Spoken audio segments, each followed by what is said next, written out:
Hello, this is part two of creating a digital negative. So for part one, we left off, we brought in the three images, we deleted the original background associated to the Frankenstein and the girl image, and we have a lightning background. Okay, let's continue. Let's see, I'm gonna do select, deselect. All right.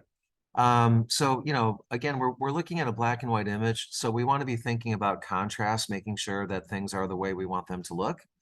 I think the contrast on the Frankenstein and the girl look really good. Um, the background, I'm going to take a look at that really quickly. Let's see, I'm going to do a Command or Apple L for levels. Here, I'm going to try to make it maybe a little bit brighter so that there's just a little bit more contrast between the background and that of our subject matter. Okay, excellent. Okay, the next thing that we should do is flatten our layers. So on the layer palette in the upper right-hand corner, there's a little kind of hidden drop-down menu.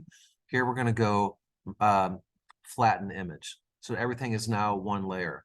But in doing so, the layer is now locked. I'm going to click the lock icon to unlock it so we can continue to edit. All right, the final steps are we now need to make it a negative. So there's two things that we need to do. One is we need to flip it, and two, we need to invert it. So here I'm simply going to do edit, transform, and here I'm going to go flip horizontally. And then I'm going to do image adjustment, and then I'm going to invert. The shortcut would be the apple and the letter I, and now it's inverted. So now we have an actual negative. If I print this, now we will have our negative ready to go into the darkroom.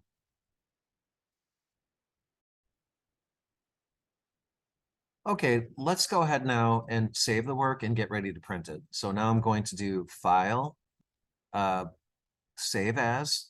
I'm going to save to my computer. I'm going to save to the desktop so I can find it easily. Give it a name. And by the way, definitely I want you to be saving these files like in your Google Drive, because later in this course we're going to make an online portfolio, and I'd like your digital negatives to be part of that portfolio. So please make sure that you save these images.